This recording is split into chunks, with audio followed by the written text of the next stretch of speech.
Ya. Pues ya somos varios, mira. Bueno, pues muchas gracias a todos por venir a acompañarnos. La verdad que estamos muy contentos de recibirlos. Gracias al Instituto de Cultura, estamos dentro del marco del Festival de Octubre. Como ya saben, este festival ya lleva años, no sé, 20 años o algo así, que se lleva a cabo todos los otoños en Mexicali, Baja California. En esta ocasión, pues tenemos el gusto. ¿Este sí sirve o qué? Bueno, ¿no? Pero me escucho muy bien. Bueno, en esta ocasión. ¿Ya lo aprendiste? Bueno, 1, 2, 3. Bueno, 1, 2, 3, 1, 2, Solo 3. hasta la 18. Enciéndelo. Bueno. Estamos en vivo, no Estamos es en normal. vivo. Bueno, ahora sí estamos en vivo y en directo. Para Se ustedes, escucha aquí mejor. está nuestra bella audiencia, pero también nos están viendo en Facebook, gracias a la tecnología y a la iniciativa aquí de Catarinas Productions. No, pues sí, es que uno va agarrándole el tema, ¿no? Ahí, ¿cómo le hago para que más gente se entere, no? Pero bueno, en esta ocasión, rápido para pasarle la palabra a Alejandra y a nuestros queridos presentadores que me están haciendo el gran honor de engalanar este nuevo libro que acaba de salir. Aquí conmigo está Alejandra Rioseco, para quienes... ¡Hola, mamá! ¡Hola! ¡Aplausos! Mandamos un beso, un abrazo donde quiera que esté. Alejandra Rioseco, para quienes no la conocen, es una actriz, es una mujer muy activa dentro de la cultura aquí en la entidad. Por muchos años fue miembro del grupo de teatro Mexicali a Secas. Yo la conozco desde que yo me dedicaba a tocar en bandas en los 90s. He tenido en varias ocasiones de coincidir en eventos, pero este es para mí mi primera vez que tengo la oportunidad de compartir una mesa y sobre todo con un libro, ¿no? tan importante para mí en especial y espero que para muchas personas. Y aquí a mi derecha, muchas gracias Alejandra por acompañarme, la verdad. Y acá a mi derecha está Miguel Lozano. Miguel Lozano es un escritor, un crítico literario, un académico, es maestro, se dedica a la docencia, tengo entendido que en la Universidad Autónoma.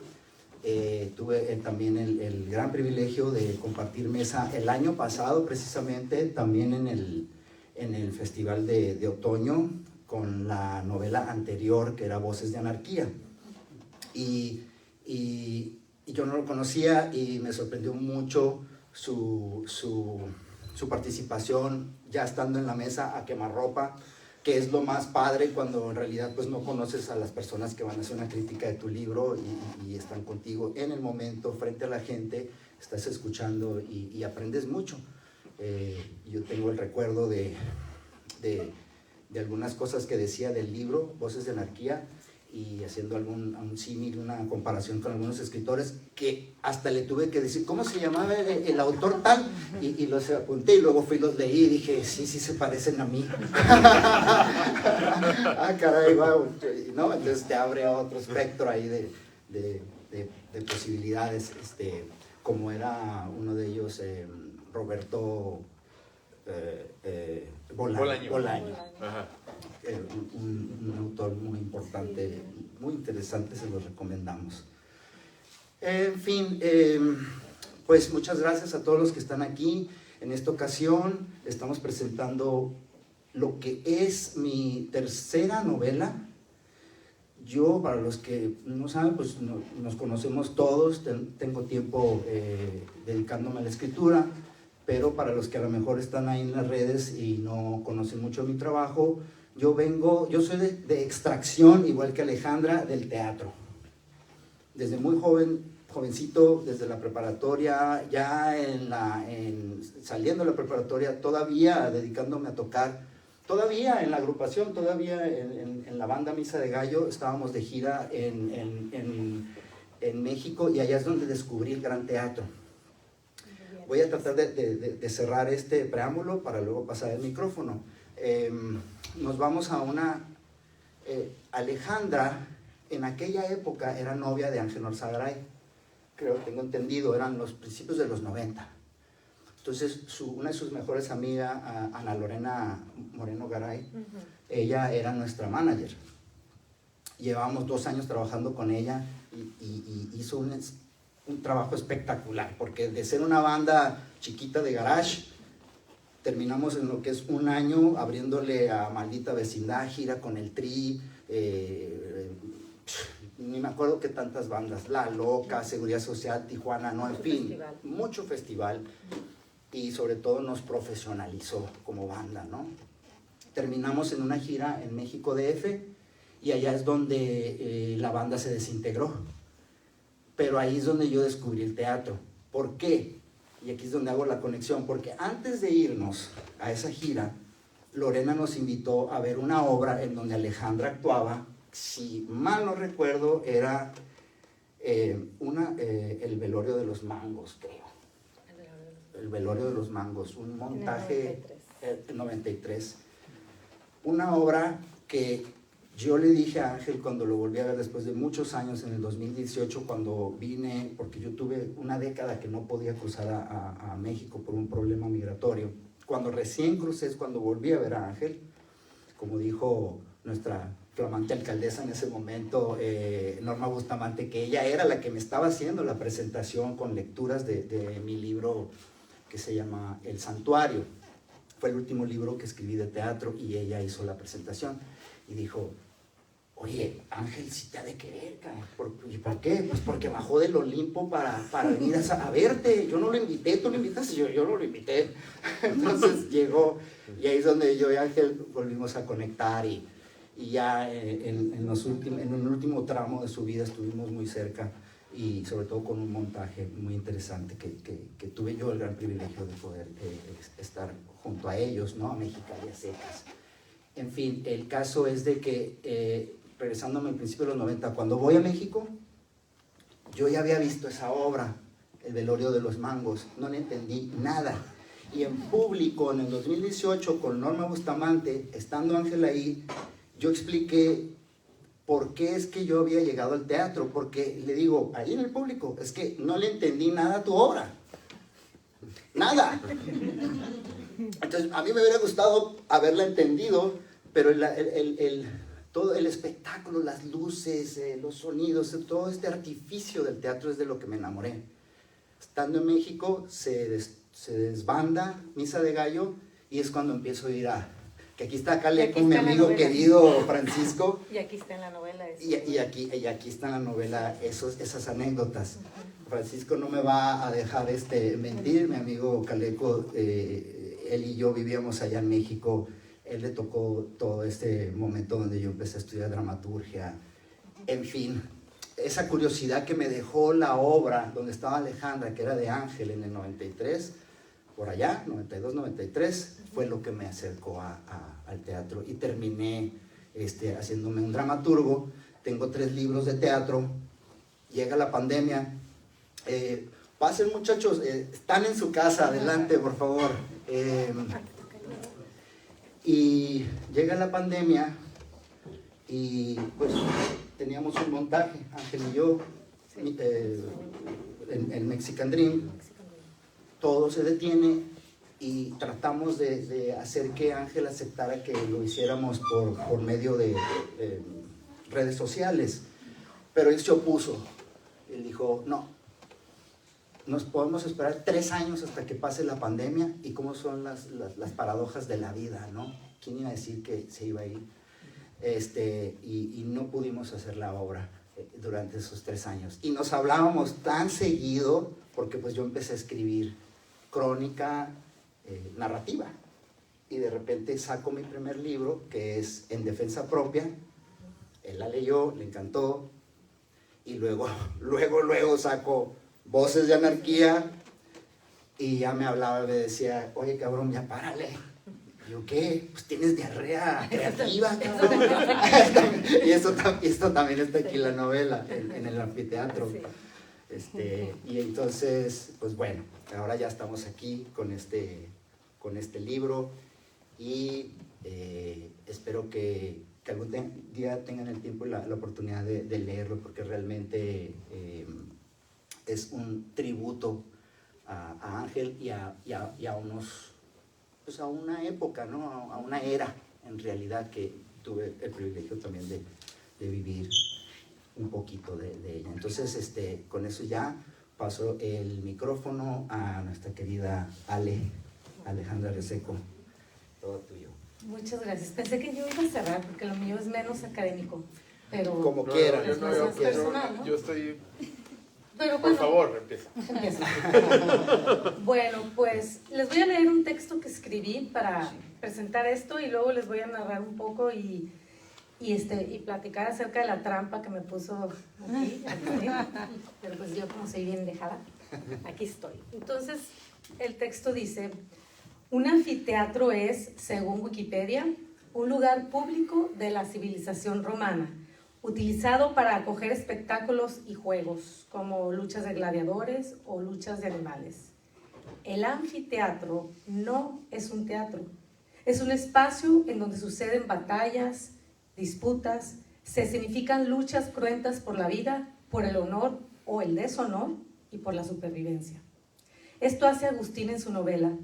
Narra como público y como narrador las historias de un puñado de hacedores de vida que se mueven entre la política, las artes escénicas, la literatura, la socialité, el derroche sensual, la mentira y el arte de la labia para autoconvencerse de que siempre existe una esperanza para mejorar la vida. Somewhere over the rainbow, aún en un pueblo cutre, como dice mi gran amiga la del Pelazo. Los personajes de la novela El anfiteatro viven en un espacio semificticio llamado Chicaliwood. Pero también viven en Atenas y van del Partenón al Defectuoso y a la línea fronteriza como cambiarse de calzones, de un párrafo a otro. Agustín Meléndez, el Catas para los amigos, tiene un ímpetu por la vida difícil de encontrar en escritores comunes. Su pluma es vertiginosa. Su mirada mordaz desmenuza las mejores intenciones de sus personajes semificticios hasta encontrarles el demonio oculto. Su ojo es el de un águila que no se traga el cuento y su novela le quita lo romántico hasta el más cursi de los boleros que repite en temporada.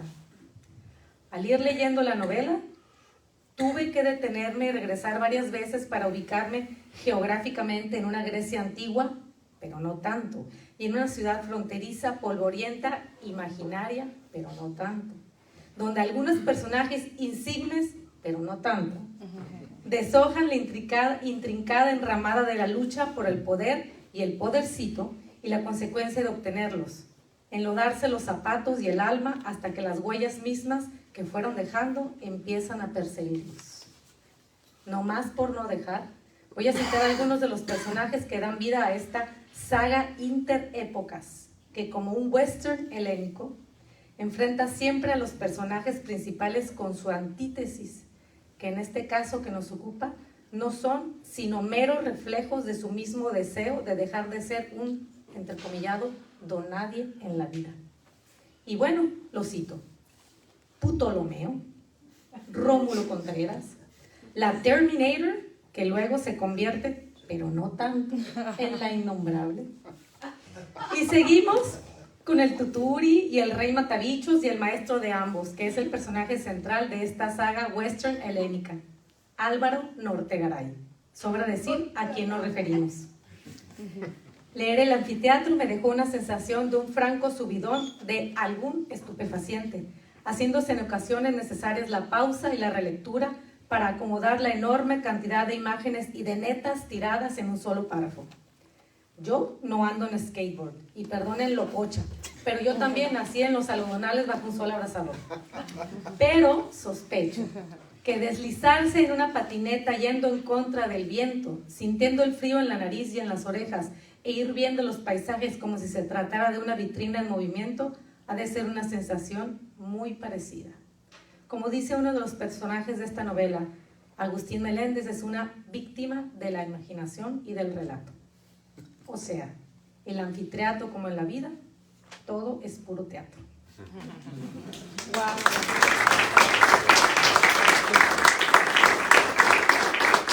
Bueno, eso es un poco lo que veo yo en esta novela. No quise hacer spoiler, no les quise contar muchas cosas para que se le lleven y lean desde la óptica de Agustín, qué sucedió en esos tiempos, que fueron más o menos alrededor, como dijo ahorita, entre los 90s y 2000s, y luego, pero brincamos, o sea, va y viene, y sube y baja. Entonces yo realmente dije, ¿cómo Agustín vio esto? ¿Cómo lo ve su mente?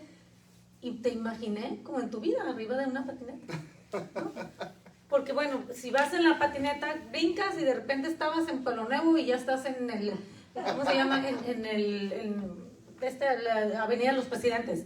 Cambias de espectáculo de un lado, o sea, y luego sigues y de repente estás en el centro de gobierno, ¿no? Entonces, así sucede en la novela. Estás en Grecia y de repente volteas y ya estás en Chicalibud. Y de repente estás en una escena íntima, en una playa rochaitense. Entonces, así son los brincos, y eso es lo interesante de la novela, ¿no? Que ahí adentro está toda una comunidad de personas, que incluida yo por ahí estoy, Sí, está. con una inocencia maravillosa. Empezamos a hacer muchas cosas que ahorita siguen por ahí. Entonces, yo le agradezco mucho a Agustín, muchísimo, pues el haberme dado el honor de estar aquí y de haberme puesto en este sitio, que me tendiste una trampa, pero salí avante. No, muchas gracias. El honor es mío, la verdad. Y era muy importante para mí que estuvieras. Ya le tendrán la oportunidad de leerlo y quizá es el enigma, la trampa de la que habla, la intuyo, y es interesante que lo descubran ustedes. Bueno, muchísimas gracias. Otro aplauso. Por favor. Gracias. Con un western helénico, wow. Bueno, y ahora pasó. Sí, ¿qué tal? Ahora pasó el micrófono a Miguel Lozano, y pues todo tuyo, maestro. Ok, gracias. Bueno, yo tengo una duda. ¿Esta es la primera presentación del libro? Es la primera, sí. Sí, Es la primera, sí. Eso está interesante. Pues, bueno, yo llegué aquí más que a presentar el libro. Yo estaba buscando respuestas porque quizá ustedes y las personas que están aquí les tocó ver o vivir o conocer a las personas del libro, porque como ya mencionaron, se nota que el libro es una versión ficcionalizada de algo real, ¿no? Y yo, en cuanto empecé a leer y vi el personaje de Álvaro Nortegaray, y ya con algunas características dije, bueno, este es Ángel Norzagaray, ¿no? O sea, se me hizo obvio. Pero quizás si no lo hubiera conocido, si no hubiera sabido quién era, pues se me hubiera pasado, ¿no? De noche esa referencia, y muchas otras. Igual, como ya mencionó Alejandra, esto ocurre en una ciudad que se llama Chicalibud, que es parte de un estado que se llama Infracalifornia, que está en frontera con uno que se llama Supracalifornia. Y estos ya los conocía en parte porque también son parte de la novela anterior que se llama Voces de Anarquía, la cual también leí, y también sospeché que había algo de verdad ahí, pero esa menos supe, ¿no? Ahí sí no identifiqué a ningún personaje. Eso no quiere decir que no se pueda leer, ¿no? Simplemente que a mí me dio la curiosidad de repente de saber qué tanto es real de esto y qué tanto es ficción.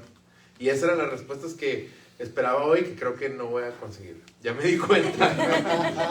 Y sí, luego se complica sí, más, ¿no? Sí.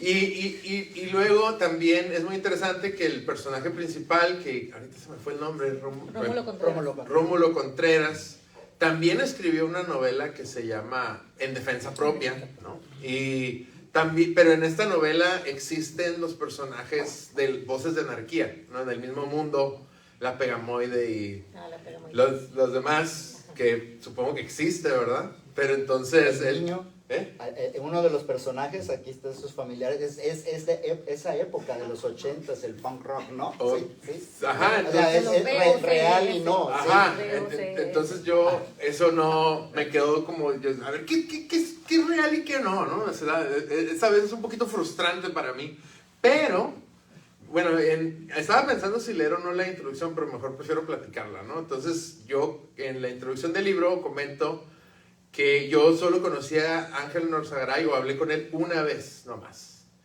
Y eso fue como en el 2008, me parece. Y eso fue cuando a mí me invitaron a dar una plática que les organizaba el ICBC, que se llamaba Los Imprescindibles, que era sobre autores imprescindibles de la literatura. Entonces, Olga Angulo, que era la que organizaba eso, me contactó para que yo hablara del Quijote. A mí no me para la boca del Quijote, todo el día estoy hablando de eso, mis alumnos están un poco hartos. De hecho, hace poquito una alumna me hizo, con frecuencia me han hecho, como estoy en la Facultad de Artes, hacen dibujos, ¿no?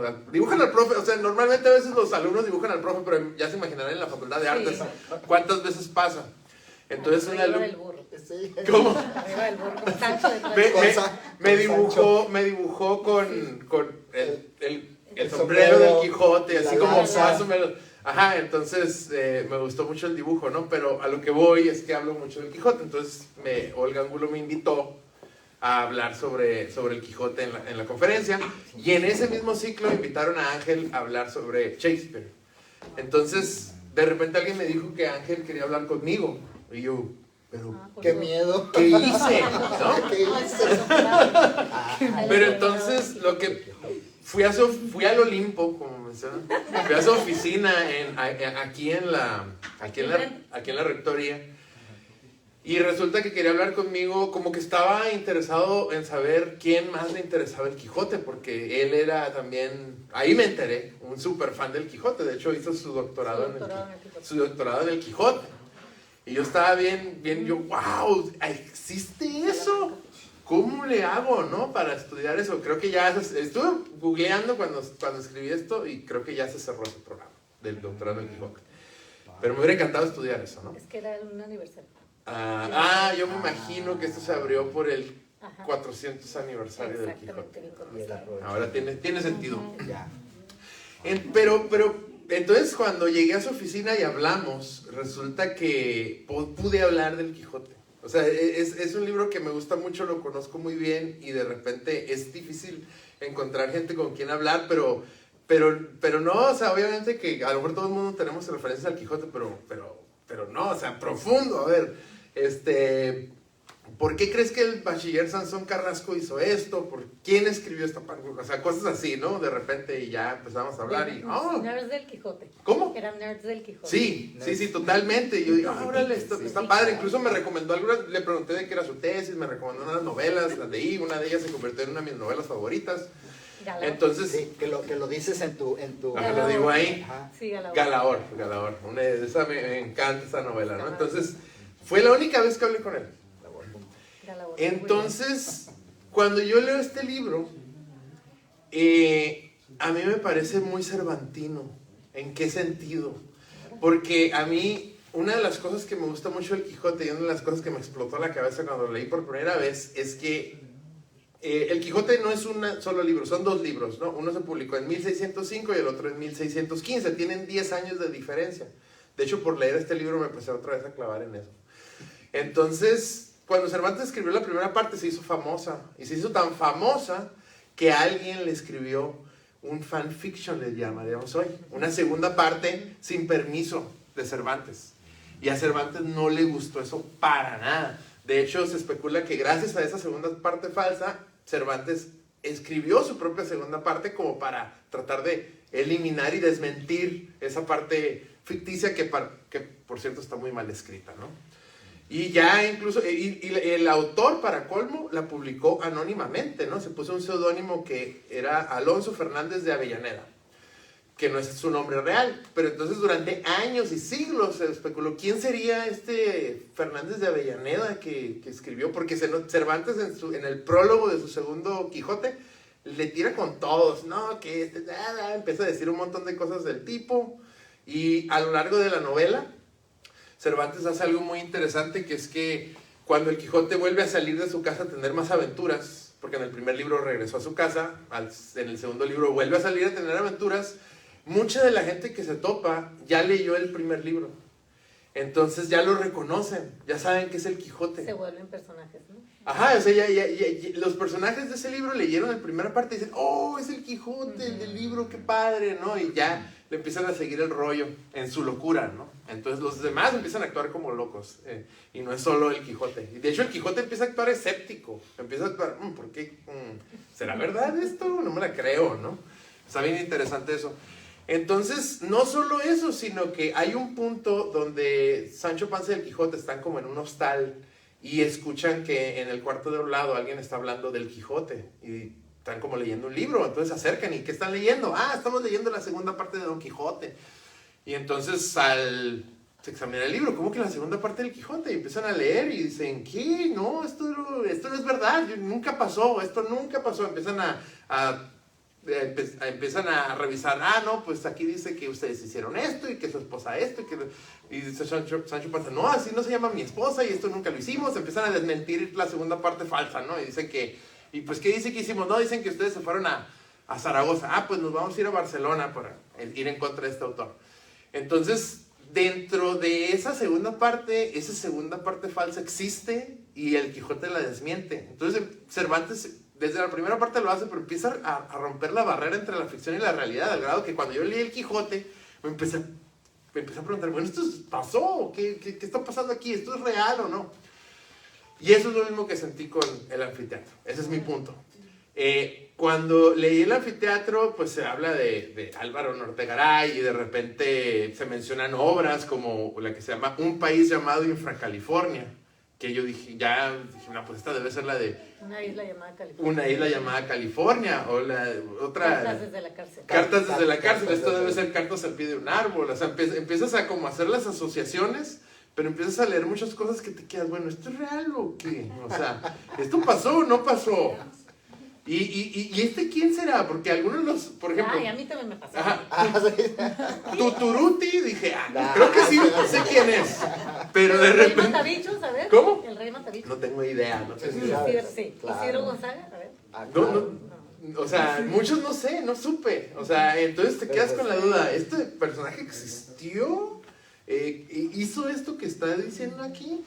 Y entonces esa es la gran duda que a lo largo del libro, y eso es lo que se me hace padre, pues así como en el Quijote, Cervantes está jugando con nosotros, porque estamos todo el tiempo preguntándonos qué tanto es real y qué no. También en este libro pasa lo mismo, y eso me gustó mucho porque es un juego que hoy está muy de moda, ¿no? O sea, los juegos metatextuales de decir, ok, la novela está consciente, este libro está consciente de que es una novela. Ajá, y de repente también tenemos este aspecto no lineal que menciona Alejandra, que sí, eso también, Voces de Anarquía. De hecho, fue más difícil para mí leer Voces de Anarquía. Tuve que, en los libros de Agustín que he leído al menos, he tenido que empezar haciendo notas, ¿no? A ver, aquí hay un personaje, aquí hay otro, porque sí está la clave para entender quiénes son cada quien en el libro, pero no está en orden. Están como que un dato está al final y otro al principio, otro en medio, entonces uno va como reconstruyendo el rompecabezas. ¿Cómo? En el skate, como dice. Es como un rompecabezas, pues. Es un rompecabezas donde uno dice, se acaba el libro, ok, ya entendí quién es esta persona. No, ok, ya, aquí ya para el final ya capté más o menos. Pero de repente al principio se mencionan, no se explica nada, y conforme va pasando el libro va viendo más referencias y más referencias. De repente te enteras de algo de los 80, de repente viene algo de los 2000 y de repente viene algo más actual y de repente viene algo de los 90. Entonces está brincando todo el tiempo. Y ahora en Grecia. Ajá, de repente en Grecia. Esa fue la parte que para mí fue más complicada. El libro está dividido en 3 partes, ¿no? Son como 3 actos. Yo lo pensé así, como teatral, muy teatral en la estructura de 3 actos. También, y de hecho termina telón. Ajá. Entonces, y el segundo acto ocurre en Grecia en parte y está muy... No nomás ocurre en Grecia, sino como que de repente la narrativa se transforma en algo ahí donde ya no sabes ni en qué universo estás, ¿no? Si estás en el universo actual o de repente estás en la antigua Grecia y los personajes se llaman así. O sea, es una parte muy interesante. Pero a mí eso es lo que se me hace padre, ¿no? A mí me gusta mucho la literatura de Baja California y cuando hablan de aquí y cuando hablan de cosas que son familiares a nosotros, porque me gusta, o sea, obviamente muchos lugares tienen su propia literatura, muchos países de repente, no sé, ¿cuántos libros no hay escritos que ocurren en Nueva York, no? Los escritores, enamorados de su ciudad, escribiendo en Nueva York, o de París, o algo así. Pero y de Mexicali, ¿no? O sea, a mí me gusta leer cuando digo, ok, esto ocurrió aquí, aquí cerca, y la gente a veces, los mismos mexicalenses no sabemos de cosas que pasaron aquí y que están bien interesantes y que pues ese es el punto, ¿no? A veces como escribir de lo que nos es familiar y destacar lo importante y que sea de repente para el mismo lector diga, ok, aquí hay cosas muy padres, ¿no? Eso me gusta mucho, por eso me gusta leer literatura de Baja California, y este libro me gustó mucho. Me quedé con ganas, todavía no he leído el de En Defensa Propia, pero aquí se menciona y se habla más o menos así que tengo duda de cómo conectan estas 3 novelas que no sé cómo has escrito tanto, o sea, 3 libros, uno cada año, La pandemia. Supongo, pero ya se acabó la pandemia y siguen sacando libros. Entonces, digo, que me decía Ángel, ya párale. no, yo no digo que le pares, pero es muy sorprendente, ¿no? Y aparte esas 3 novelas se nota que están conectadas, pues son parte de una misma obra, y sí es muy teatral en efecto, pero eso no está mal, está muy bien, es como le agrega algo que es diferente. O sea, yo no había leído novelas así, o sea, quizá a lo mejor en la otra mencioné algunos libros y ahorita hablé del Quijote, pero no son así, sino simplemente yo veo algunas características en esta novela, pero es bastante diferente, ¿no? Entonces yo sí quiero ver también la reacción, porque aquí como se está hablando de personas que pues medio existieron, ¿no? Porque unas así son medio... Pero no tanto. Ajá, pero no tanto. Entonces quiero saber qué reacción hay, ¿no? al libro. Eso es lo que también quería venir a ver. Entonces, pues por mi parte, es todo. No, pues, Antes de pasar el micrófono al autor, quiero leerles una parte de la novela, sin spoilerear, sin spoiler ni nada, tú dale. Que, juntando lo que dice Miguel Ángel y un poco lo que yo les contaba de el ritmo trepidante que tiene esto, creo que aquí es el fragmento 37, que creo que es el segundo acto todavía. Dice, fíjense bien, o sea, las preguntas que hace Agustín no son cualquier pregunta, y todas una después de la otra. Dice, ¿cuál es el peor pecado? ¿Cuál es el crimen más terrible? ¿Cuál debe ser el castigo? ¿Somos realmente responsables de nuestras propias acciones? ¿O nuestras acciones son consecuencia de las circunstancias que el destino impone sobre nosotros? ¿Existe realmente el perdón? ¿Existe la muerte? ¿La justicia? Esto no es un dilema ontológico, tampoco es un caso de relativismo moral, simplemente es producto del amor más cursi que haya existido en la historia de la humanidad, empanochado. Esta palabra que tanto usamos y no existe, como tantas otras, es poco decir. Sus gritos, les voy a leer todo el fragmento. Sus gritos. no, ya párale. Bueno, estamos en vivo. Me va a estar mi patrona. Bueno, pero esta es como una muestra. ¿Les sigo? Sí, ¿Les sigo? por favor. Tapen las orejas a los niños. Dice, las columnas que sostenían sus emociones sucumbieron con tal rapidez que fue imposible evitar el derrumbe del edificio de toda la constitución de su ser. Imagínate. Y luego dice, no me puedes dejar, no te puedes ir, gritaba desesperado frente a la anciana. Te amo, mi amor, por favor, recapacita. Si me dejas, me voy a suicidar. Te juro que me voy a suicidar. Sin ti no soy nada, sin ti soy una basura y nada más. Sálvame de mí, amor mío. Regresa, perdóname, te necesito. No me importa que tu papá te haya tronado el dorito. Son cosas de la vida. Está bien que hayas cobrado venganza por tu propia mano. Haré lo que tú me digas. Comenzaré a cobrar por mis escritos. No me importa si condeno mi alma a las llamas del infierno. Perdóname por ser un impostor. El cuadro, mi cuadro. Olvidé mi cuadro colgado en la pared. Estoy condenado a olvidarte, sentenciado a la abstracción de tu recuerdo. No, por favor. Tomó a la anciana de la mano, retiró el velo que cubría su cuerpo macilento. Con sus manos y su lengua recorrió toda su humanidad mientras cantaba y parafraseaba. Ayúdame, te necesito. Ayuda, no a cualquiera, ayúdame, ¿sabes? I need somebody help. Pero pues traducción, ¿no? Oh, Traducción, ok. traducción. Poseído por los efluvios de la fuente Castalia, Ptolomeo se puso a invocar a los dioses sin entender que aquello no se trataba de un concierto de soft rock, sino de una lluvia de metal que caería esa misma noche sobre sus cabezas. Este es el ritmo de la novela, ¿sí? Entonces se lee y a veces hay que detenerse y decir, a ver, ¿cómo?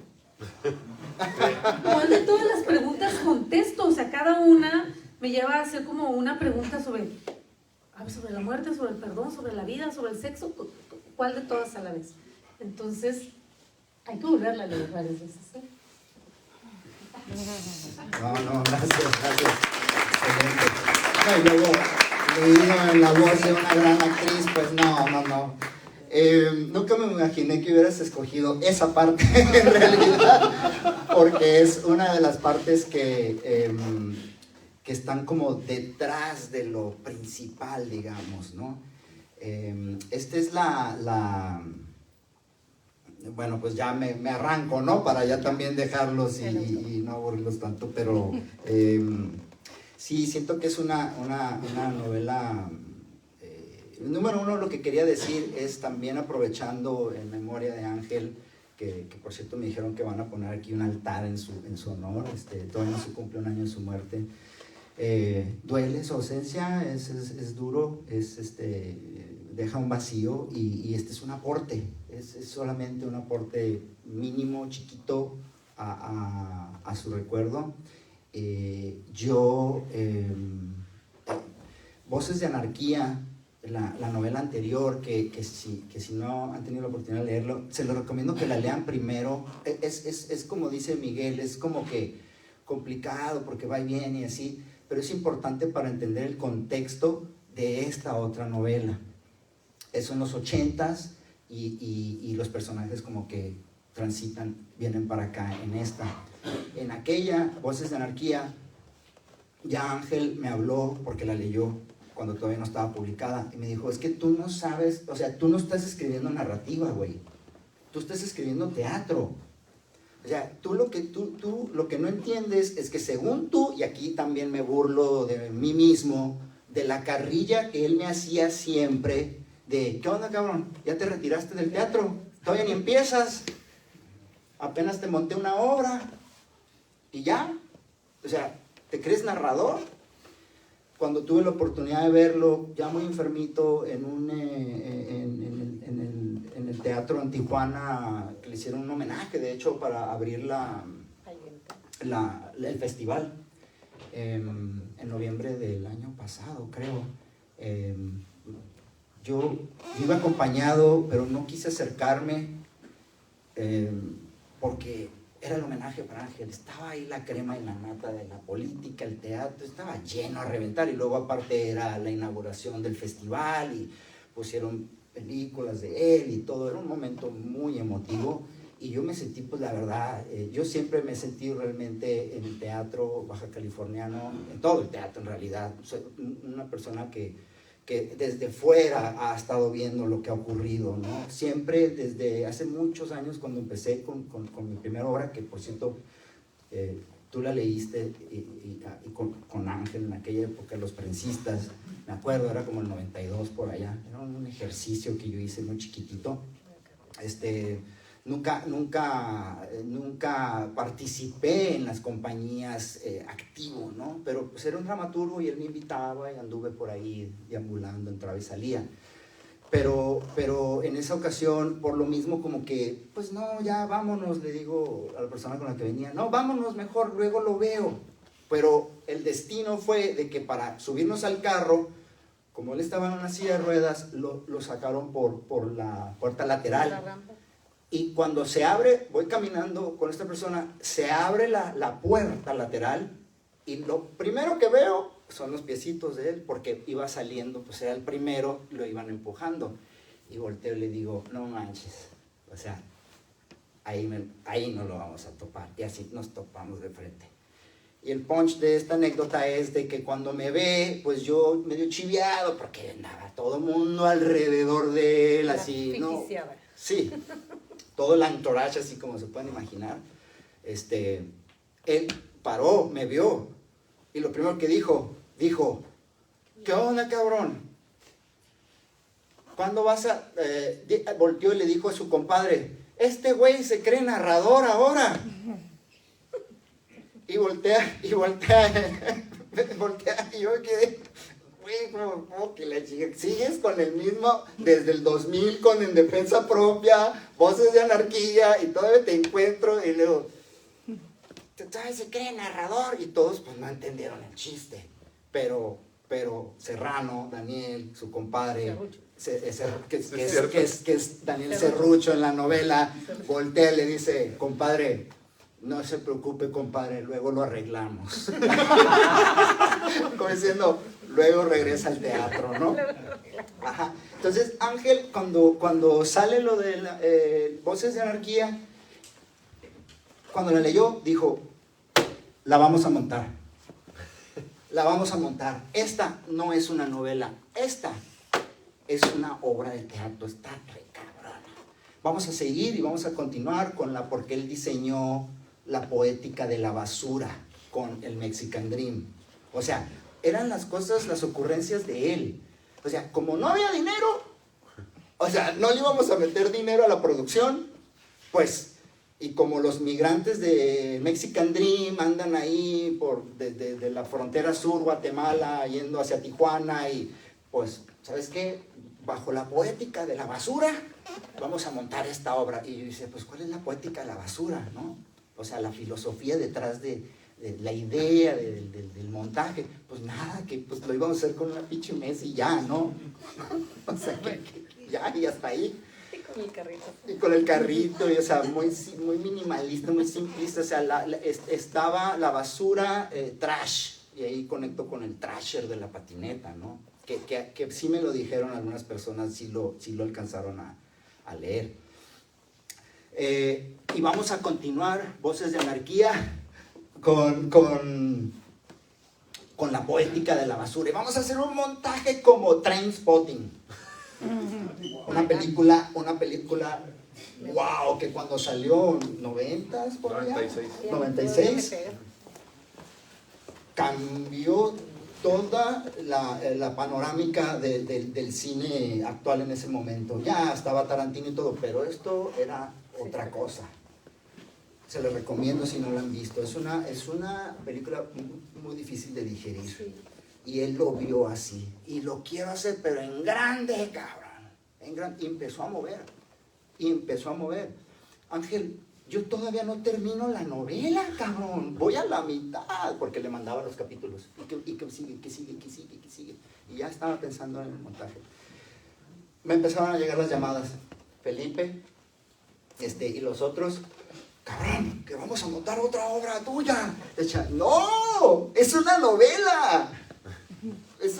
Pues este güey dice que estás escribiendo una obra de teatro. Y yo, no mames, no lo puedo creer. Bueno, el proyecto ya nunca se materializó por obvias razones y ahí quedó, ¿no? Esa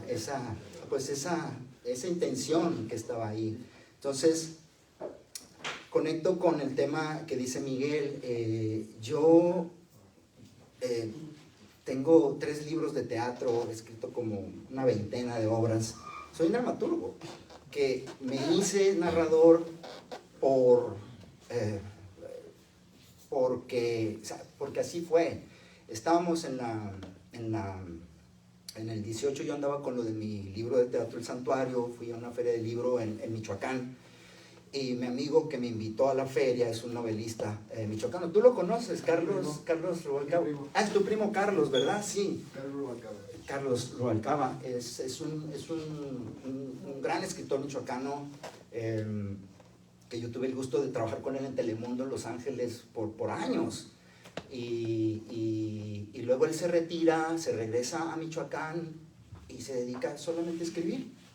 Entonces, cuando yo llego a Michoacán, yo con mi libro de teatro, pues nadie lee teatro en realidad. Entonces, él tenía la curiosidad y necesitaba saber, y leyó una de las obras en exclusiva que recibió un premio en Nueva York en el 2012, y no le entendió, pero cuando estábamos ya en la fiesta, ya 5 de la mañana, Ya hablaban todos el mismo idioma. ya hablamos todos el mismo idioma, y de repente empieza en una fogata, ¡ya le entendí! ¡Ya entendí tu obra! ¿Realmente ves así la vida? Y yo, pues no sé, no.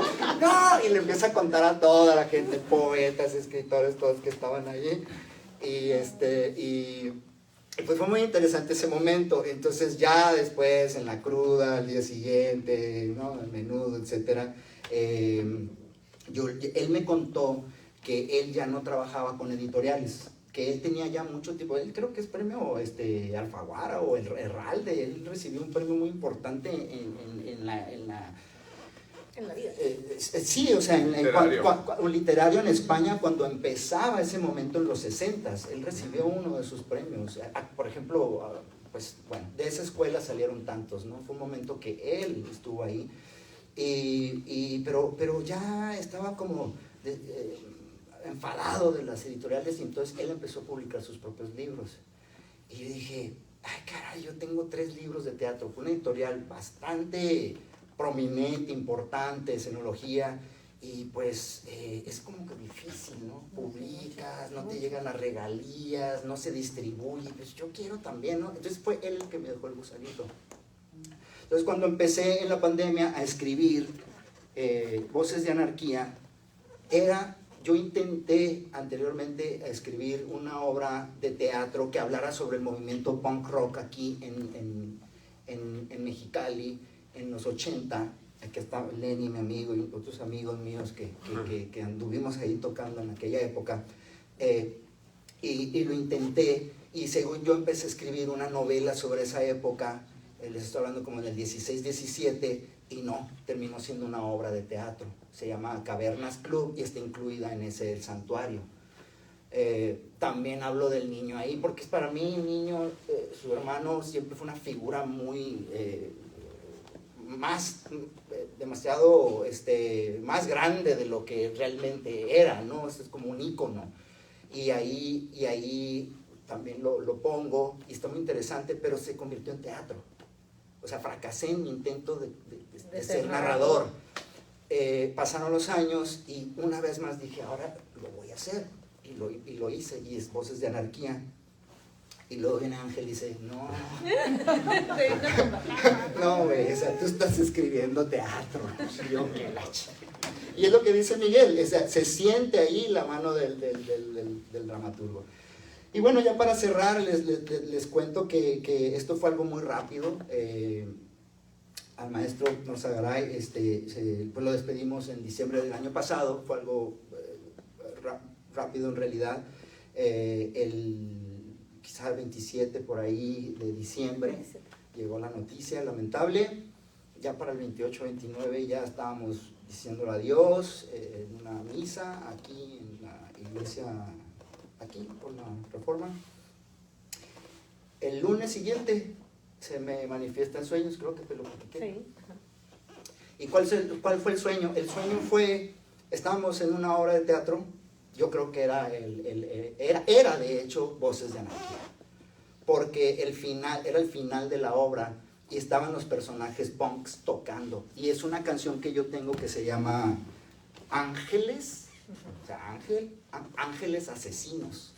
Y es una canción que produje y por ahí la he compartido. Y es una rola que es Ángeles Asesinos. Así va la canción. así va la canción. Y en el sueño ahí estaba Estábamos en camerino, ya habíamos salido de la escena, estábamos como, estaba Felipe, estaban los demás, Cristóbal, estábamos allí, pero estaba la banda, y él estaba ahí, y entra, serio, la mirada baja, todos nos callamos, se acerca, agarra una botella, como de vino o de champaña, y la arroja contra la pared, la estrella, y todos nos agachamos, y pues, ¿qué onda? Se acerca, agarra un vaso, y me cierra el ojo, y me dice, salud, y se va, desaparece, y es cuando yo despierto y digo, wow, este cabrón vino a despedirse, ¿o qué pedo? Wow, era él, yo digo, ¿no? Wow, ok, ¿de qué forma? En mi lenguaje, no en el de él. Él traía otra curada, como decimos. Su onda era su teatro, a quienes lo conocen. Es diferente, yo vengo del punk, la patineta. No, es distinto. Él le gustaba, pero su poética ahora sí es diferente. Pero le llama la atención y de hecho hicimos el Mexican Dream y quería hacer voces de anarquía. El caso es de que al final, al siguiente día, viajo a Rosarito, y pasé el año nuevo ahí, y el día 2, en la mañana, a las 6 de la mañana, se me presenta Ptolomeo. Ptolomeo es el personaje principal acá. O sea, así se presenta el pinche Ptolomeo y dice, se estaba celebrando su cumpleaños 2554. Tu cumpleaños ese día. No, pues mira, eras tú. No, y luego tiene eso Ptolomeo, que se apropia de cosas, se manifiesta. Ajá. ¿En qué página es? Para decirle si soy yo o no. Y yo, pues sí, y pues nomás para decirte que tú no eres el autor de tus obras. Cabrón. Y esa obra que hiciste con Ángel, una película que hicieron en defensa propia, o sea, de esa manera se manifestó, ¿no? Pero que en realidad la obra se llama El Inocente. Es donde están los juegos de la realidad, la metarealidad, ¿no? Y esa yo la escribí. Cabrón, ¿cómo que tú eres? Y estoy yo en trance, escribiendo, redactando. No es literatura automática, es simplemente estás siendo imbuido, metido en algo que sencillamente no puedes parar. Todo el primer capítulo. Ay, cabrón. 8 de la mañana, 9. Se levanta la persona con la que en ese momento estaba compartiendo cama. Dice, ¿qué estás haciendo? Creo que estoy escribiendo otra novela. Porque yo juré jamás volver a escribir otra novela. Porque me costó mucho trabajo Voces de Anarquía. Entonces yo no soy novelista. Yo tuve que regresar al teatro, como dijo Serrucho, Daniel Serrano. Luego te lo arreglamos, compadre, no te preocupes. Y así, y no pude parar en 6 meses. En 6 meses terminó. Y la verdad, lo que dice Alejandra, lo que dice Miguel, es también lo que yo también busco esas respuestas. Nadie me ha dado solo tu prólogo, tu nota introductoria a la novela, que está fabulosa y espectacular. ¿Por qué? Porque son las cosas que yo escribí, que no me percaté de ellas. ¿Qué es Eso yo escribí. Mi amigo Francisco Flores, que está aquí también, me hizo unos comentarios. O sea, son pocas las personas, 2, tal vez Miguel, Francisco, que lo han leído y me han podido dar su opinión. Y yo en realidad no sé lo que escribí, en realidad. No tengo editor, ahora yo solo lo hago. Si ven ahí faltas de ortografía, pues bueno, es parte de la poética de la basura. ¿Lo viste? Bueno, muy bien. En fin, y bueno, estoy súper feliz de que hayan venido, que se hayan tomado el tiempo en este viernes. Alejandra, la verdad que con todo mi corazón, gracias, la verdad, y pues no sé, en deuda, la verdad, y Miguel, pues maestro, muchísimas gracias, y gracias a todos. Pues ya con eso cerramos. Muchas gracias a todos.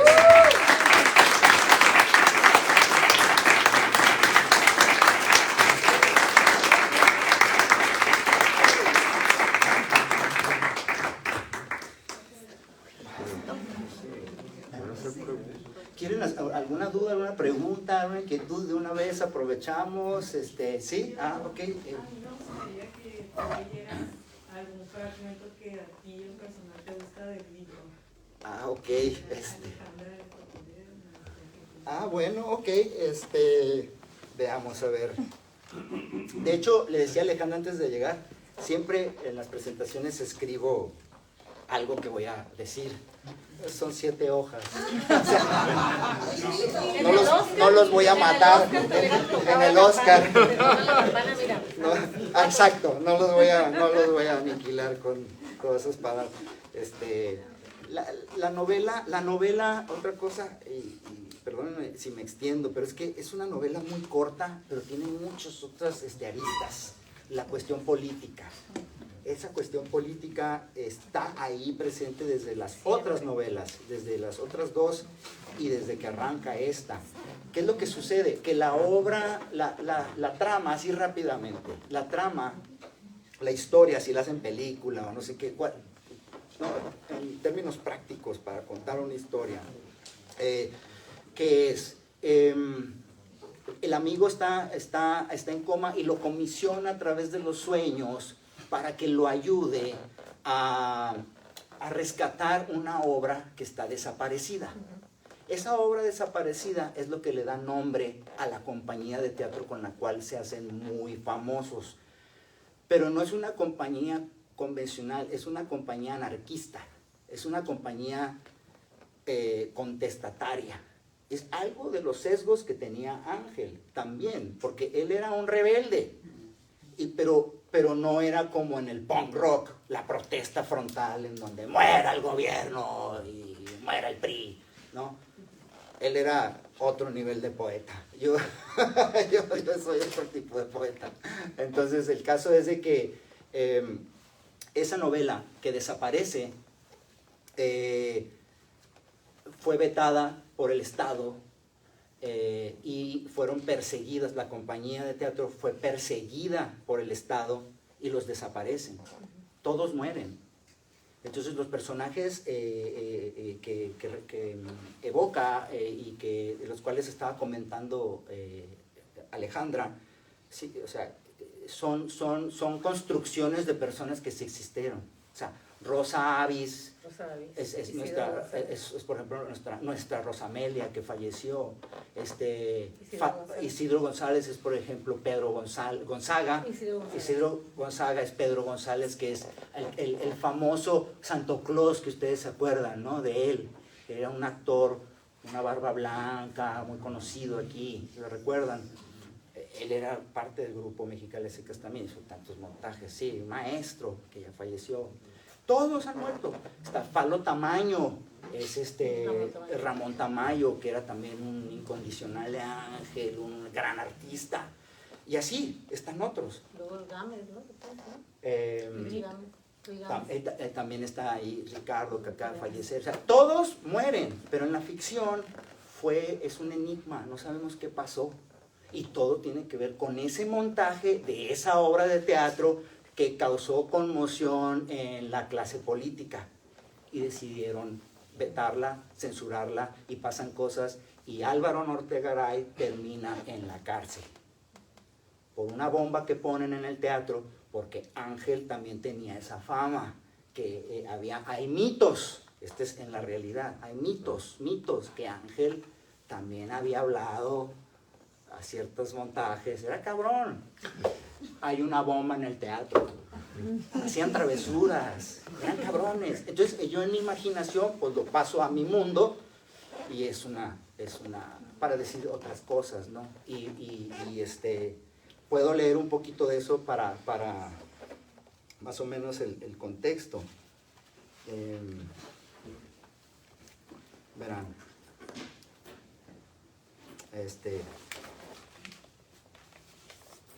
Este momento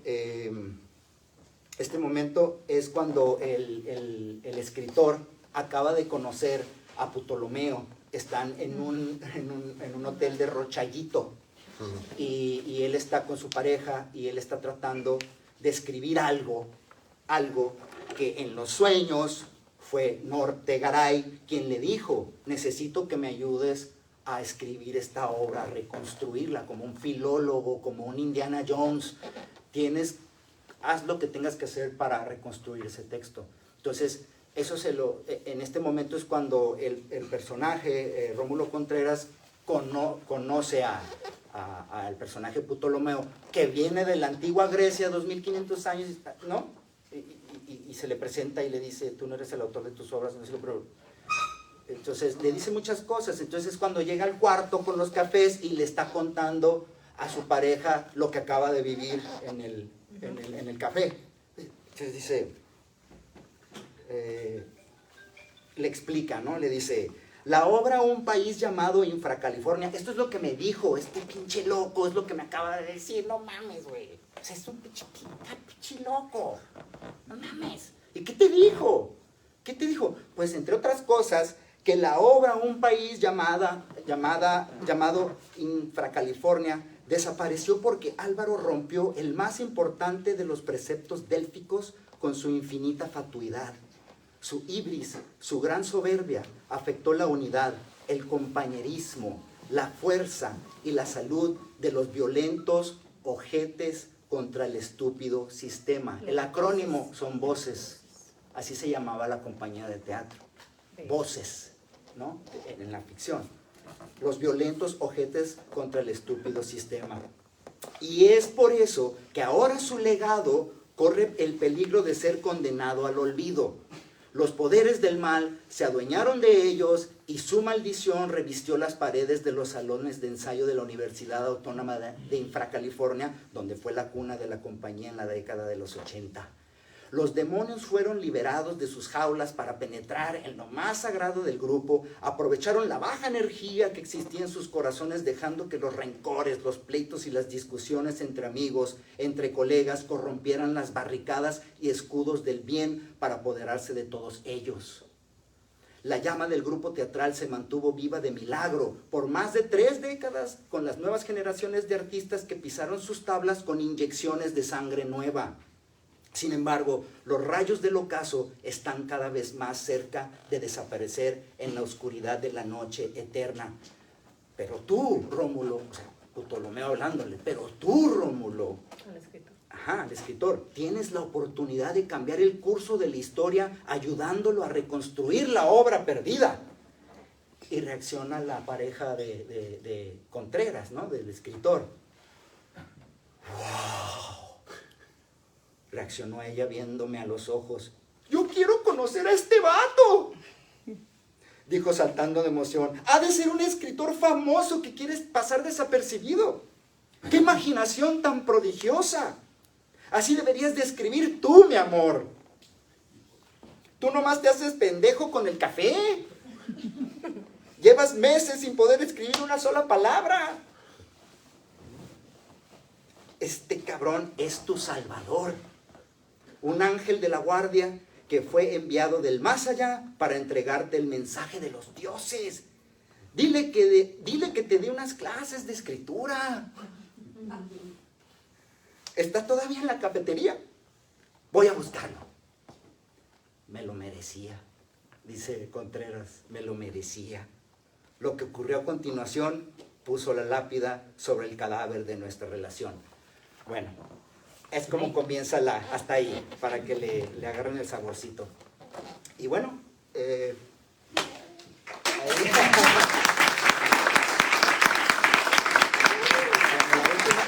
última y nos vamos.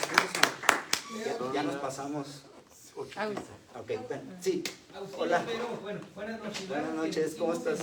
En contacto en Facebook, recuerde que nos conocimos en la carrera de comunicación en CUT, ¿verdad? Sí. Pero bueno, voy a seguir con mis dudas, ¿verdad? Ujú. Me da la nostalgia que me recuerdas la primera obra teatral que vi de ti y que tuviste de actor al maestro Francisco Flores fue La Deuda con estudiantes del CUT en el Teatro del Seguro Social en el 2004. Ahí me dejaste impactado esa primera vez. Luego Graffiti, que le exhibiste en el Teatro del Estado y se te censuró por motivos políticos del Partido PAN. Qué buena memoria. ¿Era yo? Era yo, exacto. Luego a principios de este año tengo entendido en el Café Literario el Mexican Dream con el Tututi y 2 actores, ¿verdad? Correcto, sí. Ahí mis respetos, me gustó mucho. Ah, qué bien, gracias. Ok, ahora Gracias. mis dos dudas son las Y siguientes. el músico tocando ahí. El músico ahí a un lado. El músico tocando ahí. Ahora sí, mis dos dudas son las siguientes, Agustín. ¿Piensas, acorde con la obra teatral del Mexican Dream, mi primera duda es, ¿piensas desarrollar otra historia diferente, creativa, que hable de indocumentados mexicanos? Y la segunda pregunta es, ¿qué te recuerda El Cazador de Gringos de Ángel Orzagaray? Esas dos mis dudas. Wow. Muy buena obra. Empiezo por la segunda. Nunca vi El Cazador de Gringos. No tuve la oportunidad, simple y sencillamente porque cuando ellos la montaron, yo no cruzaba a México. Lo tuvimos como 10 años. O sea, estuvo 10 años en cartelera y esa década yo no podía venir por mi problema migratorio.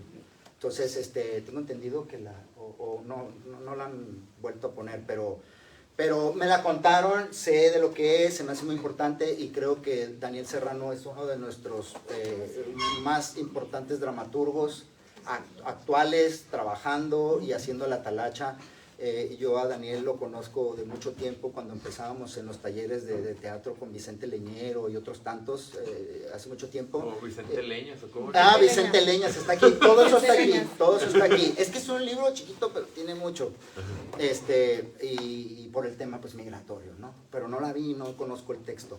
Y la primera es, sí, y lo curioso que me preguntas, el otro día estaba con mi mamá, mi señora madre que está aquí, y estábamos platicando y se me vino una idea. Tengo uno de mis trabajos que hice en Estados Unidos cuando no podía venir para acá, yo fui escritor de asilos políticos.